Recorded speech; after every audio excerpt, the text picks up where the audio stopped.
everybody. I'm Joe Zagacki, and welcome to Hurricane Game Day with University of Miami head coach Katie Meier. Josh Darrow also joins me on the show, and coming up, we'll take a look back at the Hurricanes' big victory against Florida State in unlimited access. Plus, we'll talk about the Hurricanes' regular season. They are co-champs in the ACC and looking at the ACC tournament. Also, we go one-on-one with Shanice Johnson. All of that and more right now on Hurricane Game Day.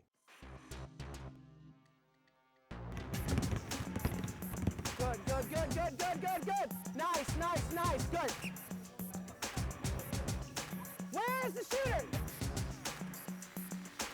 Oh, yeah. Miami. Hello, everybody, and welcome to Hurricane Game Day with University of Miami head coach Katie Meier. Josh Darrow also joins me on the show, and of course, a big celebration as the University of Miami defeated Florida State. That was a wonderful moment that we just saw as the Hurricanes really took apart the Noles down the stretch. And Coach, congratulations on so many different things. Not only the victory against Florida State, but also co-champions of the regular season in the ACC. Just a wonderful season for you. And it's still going. Part two now is the important part, is postseason. But unbelievable ride, just a thrilling ride, and something that you just just hop on and you hope the momentum keeps carrying you through, because there's so many special victories and so many special moments. But it's all about the players. I mean, they've just played their tails off. No, we've been around coaches enough. They don't really look ahead too much. They don't always take a lot of time to sort of reflect. But this is pretty momentous what you've been able to. So did you take a few seconds just to? Yeah. This is pretty cool. I have, my mom and dad were up in Atlanta. And my sister lives up there with her family and all their neighbors. And there was a moment, we had a nice crowd at Georgia Tech in the stands. We had about 70 to 100 Miami fans in that arena, and they all sat together. It was about a minute left, and it looked like we secured it. And I did look up at my family, and I said, oh my God, because that's a big moment for us. I want to talk to you a little bit about the Florida State game in a moment, but we start the show with the celebration. And you had students rushing the floor. Yeah. The players were hugging. It was the final home game of the season. You were undefeated at the Bank United Center. What was that moment like for you at the end when the clock hit zeros against Florida State?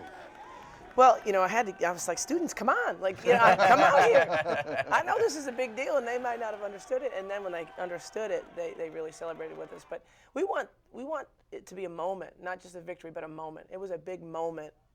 We knew what was on the line of that game. We didn't secure the top seed or anything in that game, but we secured, our legacy of this team. Like we won on the road, we won at home, and then to have our last home game be against Florida State and to win it with a great crowd. And that's why it was such a big moment, because we've been building this program, building players and whatever, but now our home arena, the atmosphere there, people fear us, and that has everything to do with the community and the crowd. We were away. Or I was away. Joe was there, but you could see it. Watching right here on CSS, you could see you could feel the emotion. Yeah. You could see the attention your team was getting. I imagine a lot of the work you've done on the court and off the court, that moment came together there. Right, and I go back to that fantasy camp we had at the beginning of the year where we said, hey, get to know this team, and we opened up our practice facility and we did drills with them, and they were doing, behind the back dribble with cones, and 70-year-old women doing, behind the backs and between the legs and making layups. And those women were there last night when the bus arrived at 10 o'clock at night. There was about 30 to 50 people just greeting the team as we got off the bus. But it was those people that were at the fantasy camp. And our kids remember it. And so everybody's just really feeding off each other. But that 18-0 run against Florida State, that's the funnest thing I've ever been a part of in basketball, player, coach, anything, that 18-0 run with that crowd behind us. And your reward is a first-round bye at the ACC tournament. Josh and I think you're going to get very high seed in the NCAA tournament, our bracketology. Yeah. You get to sit back and wait for the winner of the North Carolina State-Boston College game. Right. And you'll play on Friday night or Friday afternoon. Right, and that's neat for us. We have always played the first day. Miami's never had a bye, and that's another step that we're taking in this program. But co-champs, ACC, and after we won the game for a moment there, we weren't waiting on Duke or North Carolina to see what that scores. We just knew we had won a conference championship, and so we go into that tournament with a ton of momentum. But we know how tough the ACC is, so whoever the bracket was and whoever had to play, it's going to be a team that's just really difficult to beat. How important for your team is you've gone with the same starting lineup all year long. How important is that continuity and chemistry, along with the accomplishments and the wins and knocking off some of the upper teams in the league. But to have the same, that's pretty rare, Coach, Right. in a season to go the same starting lineup start to finish. You know, and we've been healthy, except, you know, Crystal Saunders was a big loss for us. And, you know, we just kind of brushed that aside because we don't want to draw attention to anything that would give us a built-in excuse. But we have been very fortunate to have the same starters. But they're consistent kids. They're not just consistent players. They're consistent personalities. And that, for me as a coach, when you know you can count on Stroman's energy, you know you can count on Sylvia to, you know, box out a 6'6" post player whenever she needs to. You can count on Shanice Johnson to give you pretty much triple-double every night. And you can count on Raquana Williams to fill it up, you know. So you know you're in good shape. And then Stephanie Ederstrom, who early in the ACC wasn't really hitting her three, but we stuck with her. So we were consistent back as coaches. And we said, well, you know what, Steph, we can't win the ACC unless you hit. So I'm not going to mess with you right now. You just got to get in the gym and make sure you hit them when we give you the opportunities.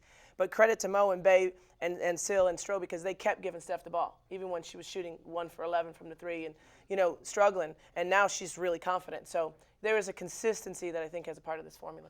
Well, no question, she hit a big three against Florida State. We'll talk about that and much more. We are just getting warmed up here on Hurricane Game Day with University of Miami head coach Katie Meier. We'll talk more about the season. We'll look ahead to the ACC Plus when we come back. Unlimited access as the Canes go up against those Seminoles from Florida State. All of that and more right here on CSS.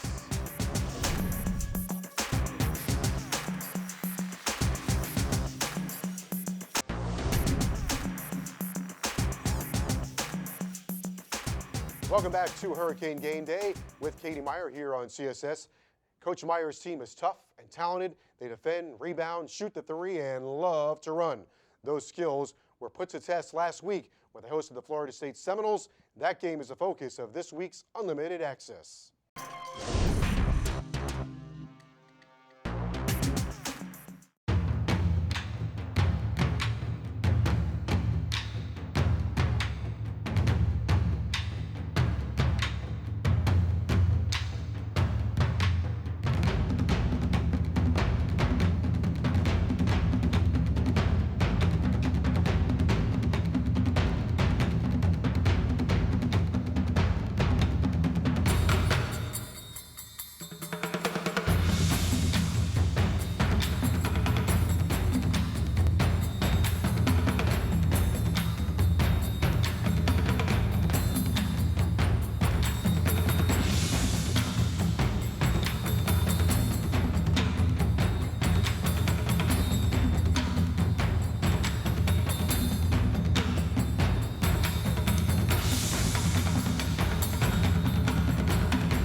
Johnson for three.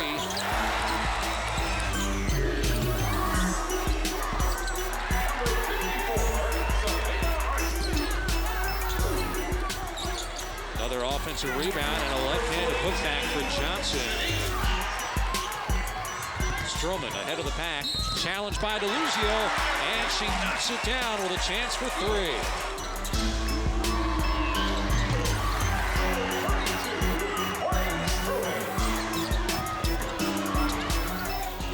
After drawing the contact, can't connect. Stroman ahead of the pack, and Morgan Stroman is having a night to remember against Florida State. Williams launches and connects. This is everything that you can expect from two teams that are fighting for the top. Williams has the answer, showing composure. Ederstrom needs to get loose. That'll help. This time it's Ward. And Ward might have hurt herself a little bit. Stroman, left-handed layup. Boy, Ward with a one-handed pass, stolen. Stroman to Ederstrom, right-handed layup, and the Kings have the lead. Here's Raquana Williams. Three-point attempt.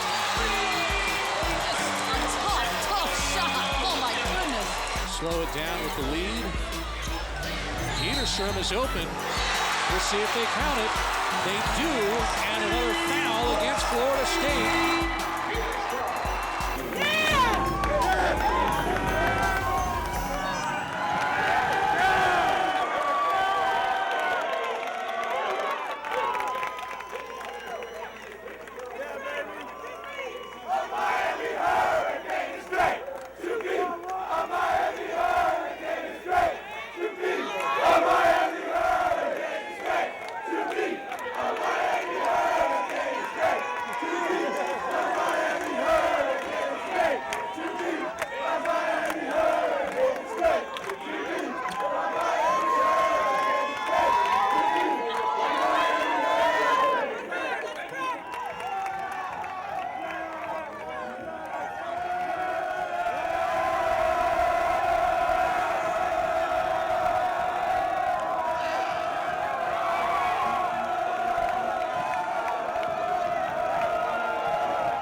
All right, a great moment for the University of Miami women's team. Your parents were there. Students are rushing the courts. Yeah. And wasn't something that happened overnight. This was a culmination of 6 years of work. Yeah, and you know, let's talk about my staff for a little bit too, because you know they're on the road recruiting when you're 2-12 in the ACC, and they're having to fight off all those critics and skeptics, and they just kept recruiting and kept working and stayed positive. And you know, you got to have a lot of special people to turn something around, and they got to have a lot of faith. And for the people that have just believed in me the whole time, it just means so much. You know, so when I was watching that, and I'm watching Denise Johnson, and I'm looking at her brilliant play, and in my head, I thought to myself, well, what recruiting, getting her, talking to her in a time when you said probably if you take that back 3 or 4 years ago, or even longer, when you start the recruiting process, it's a different picture then than it is today. You know, she's a young lady of great character, and she also is bold. And what I say is she wanted a challenge, and she needs a challenge. You know, she didn't want to go somewhere and sustain something. She really didn't. She wants pressure on her all the time, and when there's pressure on her, she is absolutely brilliant. People don't understand how much pressure she's had on her entire career. She showed up as a freshman and had to lead us and led us in every statistical category as a freshman. And she wanted that in recruiting. I do remember, though, Coach Gibbs and they had a 5 a.m. flight, her and her mother going back, and we're at the Miami airport, and she said, well, this is where I'm coming. And I looked at her mother like, you okay with this? And she said, it's kind of far, but we just love you. We just love you as people and your staff. And Gibbs and I got in the car and thought, well, that just changed this program. We knew how significant that commitment was. And this is an illustration what you've been able to do with your program of what it's like to build something. Because you took over something that was broke. A little bit broken, put in some floors, put in some walls, got the roof, and now you've got the house built. It is, and you know, people think what happened to Miami in 1 year, and I understand that they see it that way based on the record, but those of you who have been close to our program, you knew this was coming. I mean, I knew it was coming, and last year was definitely the start of it, and it was the beginning of last year. We were a very, very good basketball team last year. We lost some close games, but we were a very good basketball team in doing that. And so, and don't forget, last year we beat Florida and Florida State in the same year, won at Maryland, and beat Carolina. So those are huge wins for any program. So we had that success. But this year, the fact that things have just gone our way, and it's just all about confidence. Our players are so confident right now. Did the kids know? When you knew, did they know, or did their confidence, did it come along through the start of the regular season? They knew that we had the talent, so they weren't, you know, jumping ship, but they were frustrated. And I like stubborn people. I think all the All-Americans I've coached have been very stubborn. They have to not be satisfied. They have to be angry about something, hungry about something. And so we came in this year like, this isn't happening to us again. And it was a collective mentality. You have a chance to win another championship. The ACC tournament's coming up. How important is the #2 seed?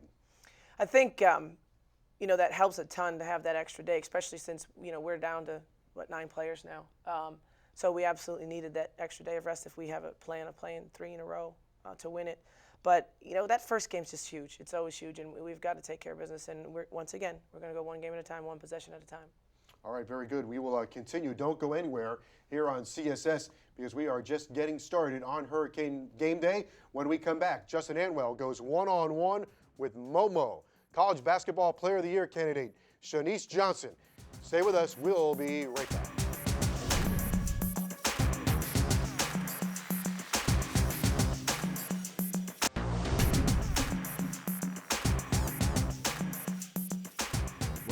Hurricane Game Day. I'm Justin Antwell. I'm joined by junior co-captain Shanice Johnson. Shanice, thanks for joining me today. Thank you. I'm happy to be here.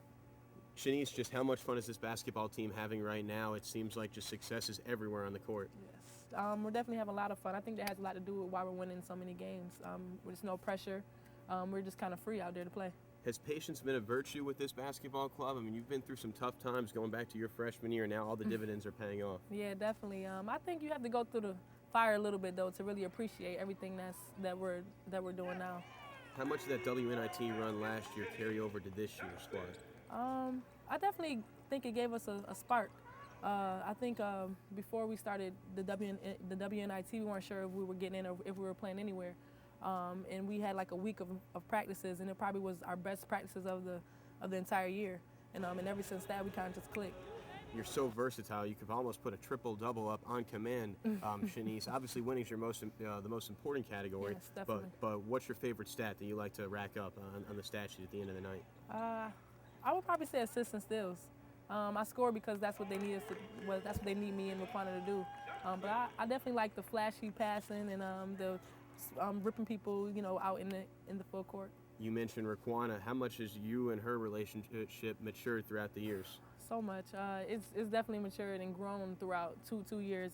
It's been a struggle though earlier on, but we're definitely mature now and we're able to embrace each other. And Morgan Stroman's almost part of the big 3 of South Florida. I'm not just talking about Chris Bosh, Dwayne Wade, and LeBron James. I'm talking about you and Morgan Stroman and Raquana Williams. What do you think about that? I think it's awesome. I definitely think we all clicking well together. It's pretty easy though for us. We're cool off the court. We eat lunch together. So I mean, when we get on the court, the chemistry is there. Your nickname is Momo. Is that stem from your middle name? Is that right? Yes, Monet. Is it cool that all your teammates kind of have a nickname like Strotime 32 and Bebe and Momo, Bebe, Nelly? Momo, Nelly. Nelly is also called Boss though. We call her Boss because she has like this swag off the court and on the court.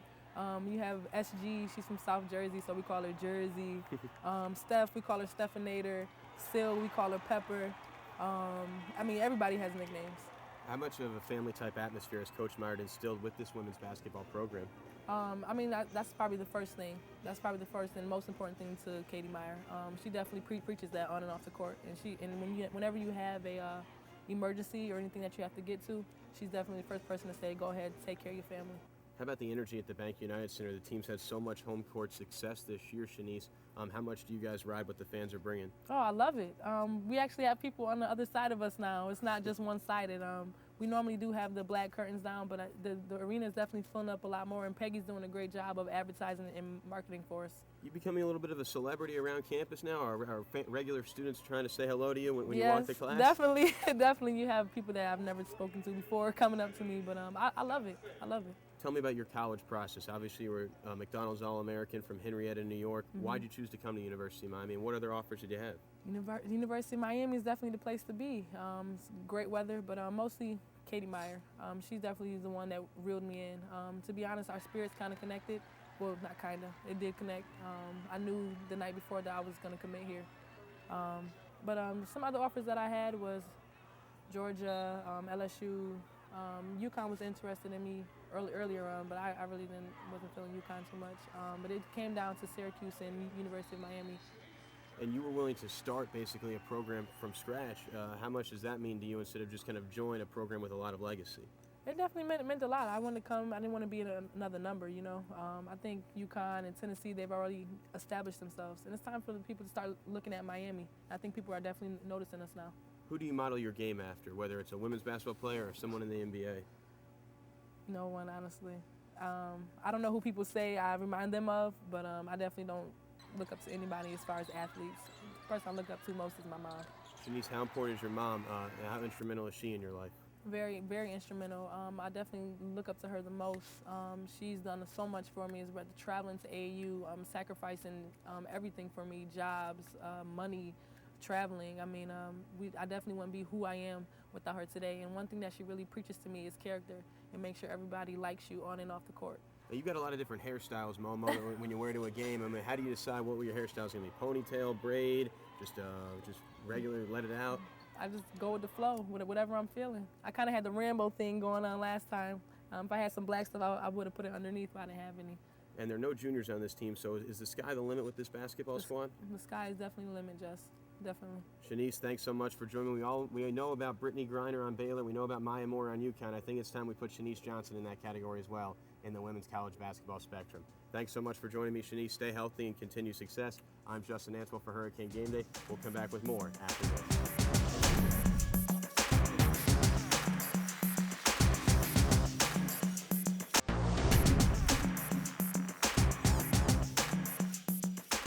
Welcome back to Hurricane Game Day with University of Miami head coach Katie Meier. Josh Darrow also with us here on the set. Just saw a great one-on-one piece with Shanice Johnson and a chance to be Player of the Year, not only in the ACC, but maybe nationally. Oh, she's absolutely one of the most special players in the country.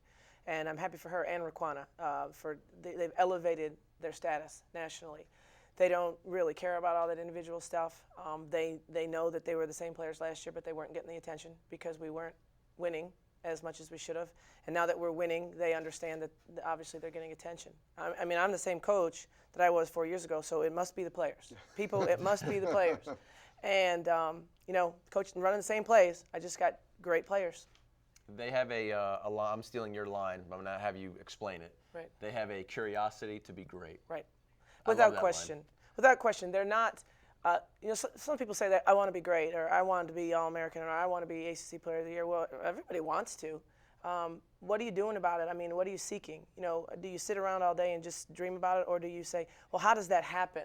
And so, you know, the ability to question greatness and say, well, what does it take, and help me figure it out, coach.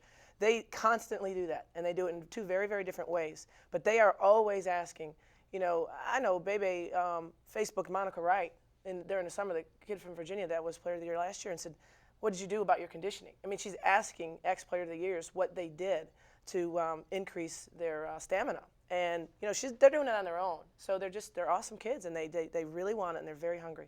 You go to the ACC tournament in good position, the second seed.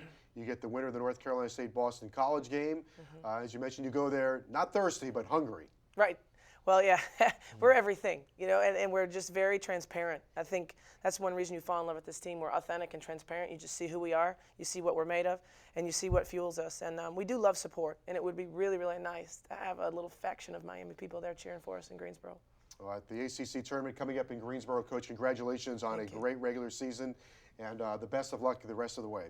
All right, the Hurricanes at the ACC tournament as the number 2 seed, and clearly into the NCAA tournament as well. We'll talk with Coach Meier next week. Thanks very much for joining us here on CSS, and we'll see you next week on Hurricane Game Day.